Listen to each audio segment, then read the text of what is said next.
ನಮಸ್ಕಾರ ಸ್ನೇಹಿತರೆ, ಎರಡನೆಯ ದಿನ ಸಾಗರ ಸಂಗಮದ ನಾಡಿನಲ್ಲಿ. ಈ ದಿನ ಬೇಗ ಎದ್ದು ಫ್ರೆಶ್ ಅಪ್ ಆಗಿ ಸನ್ರೈಸ್ ನೋಡೋಣ ಅಂತ ಸನ್ರೈಸ್ ಪಾಯಿಂಟ್ ಕಡೆ ಹೊರಟಿದ್ದೀವಿ. ಕನ್ಯಾಕುಮಾರಿ ಅಮ್ಮನ್ ಸ್ಟ್ರೀಟಲ್ಲೇ ರೂಮ್ ಮಾಡಿದ್ವಿ. ತುಂಬ ಹತ್ರ ಇತ್ತು ಸನ್ರೈಸ್ ಪಾಯಿಂಟ್ಗೆ. ನಾವು ನಡ್ಕೊಂಡು ಹೊರಟಿದ್ದೀವಿ.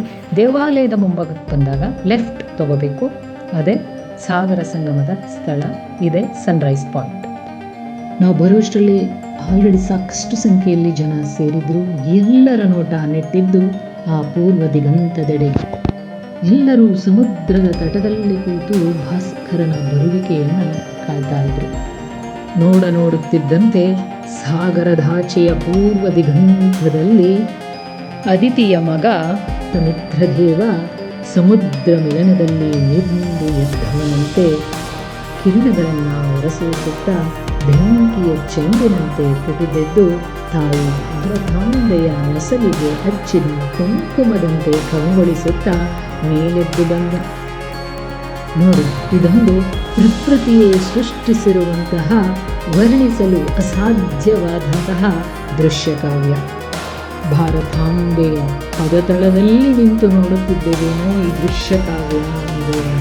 ಭಾರತದ ಕಡೆಯ ಊರಿನ ಈ ಒಂದು ಸೂರ್ಯೋದಯ ವರ್ಣಿಸಲು ಸಾಧ್ಯವಾದಂತಹ ರಮಣೀಯ ದೃಶ್ಯ. ಸೂರ್ಯೋದಯದ ನಂತರ ಅಲ್ಲೇ ಸುಮಾರು ಜನ ಮನೆಯಿಂದ ತಿಂಡಿಯನ್ನು ಮಾಡ್ಕೊಂಡು ಬಂದು ಸೇವ್ ಮಾಡ್ತಾಯಿದ್ರು. ಇಡ್ಲಿ ದೋಸೆ ಎಲ್ಲ ಒಂದು ಪ್ಲೇಟಿಗೆ 30 ರೂಪೀಸ್ ಅಂತ ಹೇಳಿದ್ರು. ನಾವು ಇಲ್ಲೇ ಬ್ರೇಕ್ಫಾಸ್ಟನ್ನು ಮುಗಿಸ್ಕೊಂಡು ರೂಮಲ್ಲೇ ರೆಸ್ಟ್ ಮಾಡಿ ಆನಂತರ ಹೊರಟಿದ್ದು ಕೋಟೆಯ ಕಡೆಗೆ. ಒಟ್ಟಕೋಟೈ ಫೋರ್ಟ್ಗೆ ಯಾವುದೇ ಬಸ್ ಇಲ್ಲ, ಲೋಕಲ್ ಬಸ್ಸಸ್ ಇದ್ದರೂ ಅದು ಒಟ್ಟಕೋಟೈ ಕ್ರಾಸ್ಗಿದೆ, ಅಲ್ಲಿಂದ ನಡಿಬೇಕು ಅಂತ ಹೇಳಿದ್ರು. ಆದ್ದರಿಂದ ನಾವು ಆಟೋವನ್ನು ಬುಕ್ ಮಾಡಿಕೊಂಡು ಕೋಟೆ ಕಡೆಗೆ ಬಂದ್ವಿ. ಕನ್ಯಾಕುಮಾರಿಯಿಂದ ಒಟ್ಟಕೋಟೈ ಫೋರ್ಟ್ 7 ಕಿಲೋಮೀಟರ್ ದೂರದಲ್ಲಿದೆ. ಎಂಟ್ರಿ ಫೀಸ್ ಇದೆ ಈ ಕೋಟೆಗೆ. ಇಂಡಿಯನ್ಸ್ಗೆ 25 ರೂಪೀಸ್, ಫಾರಿನರ್ಸ್ಗೆ 300 ರೂಪೀಸ್. ನಾವು ಟಿಕೆಟನ್ನು ತಗೊಂಡು ಕೋಟೆ ಕಡೆ ಹೊರಟ್ವಿ. ಇದು ಬೆಳಗ್ಗೆ 9 ಗಂಟೆಯಿಂದ ಸಂಜೆ 5 ಗಂಟೆವರೆಗೂ ಓಪನ್ ಇರುತ್ತೆ. ತಪ್ಪಿ ನಾವೇನಾದರೂ ಟಿಕೆಟ್ ತಗೊಳ್ಳದೆ ಒಳಗಡೆ ಹೋಗಿದ್ರೆ, ಅದು ಏನಾದರೂ ಅಲ್ಲಿರೋರಿಗೆ ಗೊತ್ತಾದರೆ 500 ರೂಪೀಸ್ ಫೈನ್ ಹಾಕ್ತಾರೆ. ಕೋಟೆ ಒಳಗಡೆ ಬಂದಿದ್ದೀವಿ. ನೋಡಿ, ದೊಡ್ಡದಾದ ಕಲ್ಲುಗಳಿಂದ ಕಟ್ಟಿರುವಂತಹ ಕೋಟೆ. ಮಧ್ಯದಲ್ಲಿ ದೊಡ್ಡದಾದ ಕಲ್ಯಾಣಿ ಅಥವಾ ದೊಡ್ಡದಾದ ತೊಟ್ಟಿ ಅಂತ ಹೇಳ್ಬೋದು.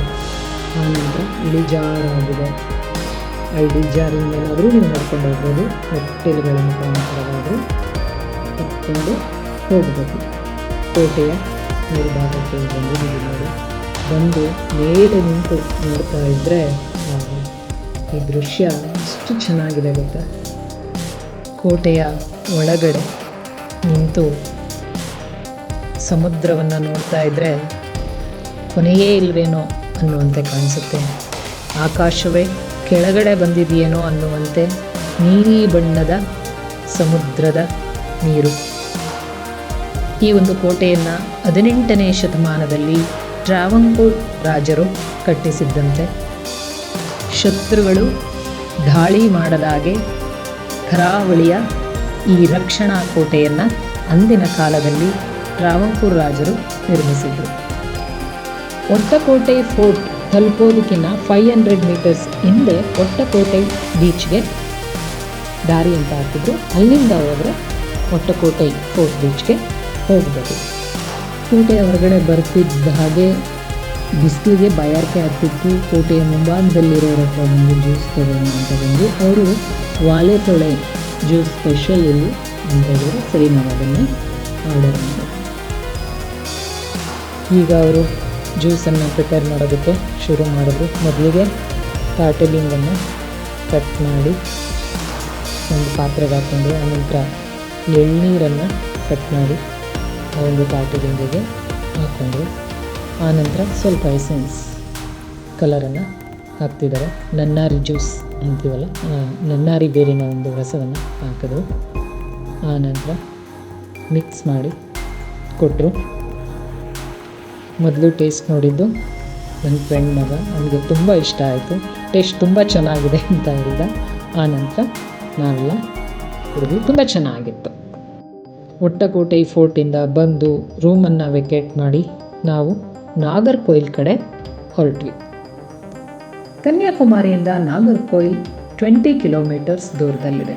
ನಾಗರ್ಕೋಯಿಲಿಂದ ತಿರುವನಂತಪುರಂಗೆ ನಮಗೆ ಯಾವುದೇ ಡೈರೆಕ್ಟ್ ಬಸ್ ಸಿಗಲಿಲ್ಲ. ಆದ್ದರಿಂದ ನಾವು ನಾಗರ್ಕೋಯಿಲ್ಗೆ ಬಂದು ತಿರುವನಂತಪುರ ಹೋಗೋಣ ಅಂದ್ಕೊಂಡ್ವಿ. ನಾಗರ್ಕೋಯಿಲಿಗೆ ಬಂದಿದ್ದೀವಲ್ಲ, ಆದ್ದರಿಂದ ನಾಗರ್ಕೋಯಿಲಲ್ಲಿರೋ ನಾಗರಾಜ ದೇವಸ್ಥಾನಕ್ಕೆ ಭೇಟಿ ನೀಡೋಣ ಅಂದ್ಕೊಂಡು ನಾವು ನಾಗರಾಜ ದೇವಾಲಯದ ಕಡೆ ಹೊರಟ್ವಿ. ನಾಗರ್ಕೋಯಿಲ್ನ ವಡಚೇರಿ ಬಸ್ ಸ್ಟಾಪಿಂದ ನಾಗರ್ಕೋಯಿಲ್ ನಾಗರಾಜ ಟೆಂಪಲ್ ವಾಕಬಲ್ ಡಿಸ್ಟೆನ್ಸಲ್ಲೇ ಇದೆ. ನಾಗರ್ಕೋಯಿಲ್ ರೈಲ್ವೆ ಸ್ಟೇಷನ್ನಿಂದ ನಾಗರಾಜ ಟೆಂಪಲ್ 3 ಕಿಲೋಮೀಟರ್ಸ್ ದೂರದಲ್ಲಿದೆ. ನಾಗರ್ಕೋಯಿಲ್ ರೈಲ್ವೆ ಸ್ಟೇಷನಿಂದ ಆಟೋ ಹಿಡಿದು ನಾಗರಾಜ ಟೆಂಪಲನ್ನು ತಲುಪಬಹುದು. ನಾಗರ್ಕೋಯಿಲ್ನ ನಾಗರಾಜ ದೇವಾಲಯದ ಎಂಟ್ರೆ ಬೌದ್ಧ ವಿಹಾರದ ಚೀನಾ ವಾಸ್ತುಶಿಲ್ಪವನ್ನು ಹೋಲುತ್ತೆ. ಭಾರತದ ನಾಗಾರಾಧನೆಯ ಪ್ರಮುಖ ದೇವಾಲಯಗಳಲ್ಲಿ ತಮಿಳುನಾಡಿನ ನಾಗರ್ಕೋಯಿಲ್ನ ನಾಗರಾಜ ದೇವಾಲಯವು ಕೂಡ ಒಂದು ಪ್ರಮುಖ ಸ್ಥಳವಾಗಿದೆ. ನಮ್ಮಲ್ಲಿ ನಾಗಾರಾಧನೆಗೆ ವಿಶೇಷ ಮಹತ್ವವನ್ನು ನೀಡಲಾಗಿದೆ. ಯಾಕಂದರೆ ಮನುಷ್ಯನ ಜೀವನದಲ್ಲಿ ಬರುವ ಸುಖ, ಸಮೃದ್ಧಿ, ಸಂತೋಷಕ್ಕೆ ನಾಗಗಳು ಪ್ರಮುಖ ಕಾರಣವಾಗುತ್ತೆ ಅಂತ ನಾವೆಲ್ಲ ನಂಬಿದ್ದೀವಿ. 2000 ವರ್ಷಗಳ ಇತಿಹಾಸವನ್ನು ಹೊಂದಿರುವ ಈ ದೇವಾಲಯದ ಮೂಲ ದೈವ ಶಿವನ ಕೊರಳನ್ನು ಅಲಂಕರಿಸಿರುವ ವಾಸುಕಿನಾಗ ಬಗ್ಗೆ ಇರುವ ಕಥೆಯ ಪ್ರಕಾರ ಒಬ್ಬ ಮಹಿಳೆ ತನ್ನ ಹಸುವಿಗಾಗಿ ಹುಲ್ಲನ್ನು ಕೊಯ್ಯುತ್ತಿರುವಾಗ ಆ ಹುಲ್ಲಿನಿಂದ ರಕ್ತ ಸೋರುತ್ತಿರುವುದನ್ನು ಕಂಡಂತಹ ಮಹಿಳೆ ಎದರಿ ಓಡಿ ಬಂದು ಆ ವಿಷಯವನ್ನು ಊರಿನ ಜನಕ್ಕೆ ತಿಳಿಸುತ್ತಾಳೆ. ಊರಿನ ಜನರು ಆ ಸ್ಥಳಕ್ಕೆ ಬಂದು ನೋಡಲು ಅಲ್ಲಿ 5 ತಲೆಯ ನಾಗರಾಜ ವಿಗ್ರಹವನ್ನು ನೋಡುತ್ತಾರೆ. ತಕ್ಷಣವೇ ಅಲ್ಲಿನ ಸ್ಥಳವನ್ನು ಶುದ್ಧಗೊಳಿಸಿ ಪೂಜಾ ವಿಧಿವಿಧಾನಗಳನ್ನು ನೆರವೇರಿಸಿ ಸಣ್ಣ ಗುಡಿಯೊಂದನ್ನು ಕಟ್ಟುತ್ತಾರೆ. ಕಾಲಾನಂತರದಲ್ಲಿ ಟ್ರಾವಂಕೂರಿನ ರಾಜ ಮಾರ್ತಾಂಡವರ್ಮ ಚರ್ಮವ್ಯಾಧಿಯಿಂದ ಬಳಲುತ್ತಿದ್ದು ಆತ ಇಲ್ಲಿಗೆ ಬಂದು ನಾಗರಾಜನ ಸೇವೆ ಮಾಡಲು ಚರ್ಮವ್ಯಾಧಿ ಗುಣಮುಖವಾಗುತ್ತದೆ. ನಂತರ ರಾಜ ಈ ಒಂದು ಸ್ಥಳದಲ್ಲಿ ದೇವಾಲಯವನ್ನು ನಿರ್ಮಾಣ ಮಾಡಿಸಿದನಂತೆ. ದೇವಾಲಯದ ನಿರ್ಮಾಣದ ನಂತರ ಕೊಟ್ಟಾರ್ ಎಂದು ಕರೆಯುತ್ತಿದ್ದ ಈ ಒಂದು ಪ್ರದೇಶಕ್ಕೆ ನಾಗರ್ಕೋಯಿಲ್ ಎಂಬ ಹೆಸರು ಬಂದಿತಂತೆ.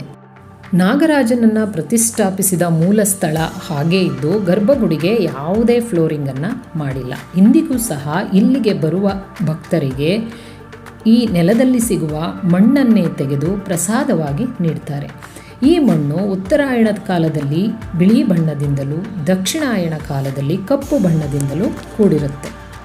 ಇಂದಿಗೂ ಸಹ ಈ ದೇವಾಲಯದಲ್ಲಿ ಧರಣೇಂದ್ರ ಮತ್ತು ಪದ್ಮಾವತಿ ಎಂಬ 2 ನಾಗಗಳು ದ್ವಾರಪಾಲಕರಾಗಿ ದೇವಾಲಯವನ್ನು ಕಾಯುತ್ತಿದ್ದಾರಂತೆ. ನಾಗರಾಜ ವಾಸುಕಿಯ ಈ ಒಂದು ದೇವಾಲಯದಲ್ಲಿ ಕೃಷ್ಣ, ಈಶ್ವರ, ಗಣೇಶ, ಸುಬ್ರಹ್ಮಣ್ಯ ಮತ್ತು ದುರ್ಗೆಯರ ಮಂದಿರಗಳನ್ನು ಕೂಡ ನೋಡಬಹುದು. ಈ ದೇವಾಲಯ ಅರ್ಲಿ ಮಾರ್ನಿಂಗ್ 4 ಗಂಟೆಗೆ ಓಪನ್ ಆಗುತ್ತೆ, ಮಧ್ಯಾಹ್ನ 12ರವರೆಗೆ ತೆರೆದಿರುತ್ತೆ. ಮತ್ತು ಸಂಜೆ 5 ಗಂಟೆಗೆ ಓಪನ್ ಆದರೆ ರಾತ್ರಿ 8:30ರವರೆಗೆ ತೆರೆದಿರುತ್ತೆ. ಈ ದೇವಾಲಯದ ಮುಂಭಾಗದಲ್ಲಿ ಒಂದು ಕಲ್ಯಾಣಿ ಇದೆ. ನಾಗದೋಷವಿದ್ದವರು ಇಲ್ಲಿ ಬಂದು ಸ್ನಾನವನ್ನು ಮಾಡಿ ದೇವಾಲಯದ ಮುಂಭಾಗದಲ್ಲಿರುವ ನಾಗರ ಕಲ್ಲುಗಳಿಗೆ ಅರಿಶಿಣ ಮತ್ತು ಹಾಲಿನಿಂದ ಅಭಿಷೇಕವನ್ನು ಮಾಡಬೇಕಂತೆ. ಇಲ್ಲಿ ಅಭಿಷೇಕವನ್ನು ಮಾಡಿದ ನಂತರ ನಾಗರಾಜನನ್ನು ದರ್ಶಿಸಿ ಹೋಗಬೇಕು. ನಾವು ಹೋದಾಗ ಸುಮಾರು ಜನ ಈ ರೀತಿ ಮಾಡ್ತಾಯಿದ್ರು. ನಾವು ಕೂಡ ದೇವಾಲಯದ ಮುಂಭಾಗದಲ್ಲಿರುವ ಅಂಗಡಿಯಿಂದ ಹಾಲು ಮತ್ತು ಅರಿಶಿಣವನ್ನು ತೆಗೆದುಕೊಂಡು ಬಂದು ಎಲ್ಲ ನಾಗರ ಕಲ್ಲುಗಳಿಗೂ ಅರಿಶಿಣ ಮತ್ತು ಹಾಲನ್ನು ಹಾಕಿದ್ವಿ. ಇಲ್ಲಿನ ನಾಗರ ಕಲ್ಲುಗಳಿಗೆ ಅರಿಶಿಣವನ್ನು ಬಿಟ್ಟು ಚಂದನವನ್ನಾಗಲಿ ಕುಂಕುಮವನ್ನಾಗಲಿ ಹಚ್ಚಿರಲಿಲ್ಲ.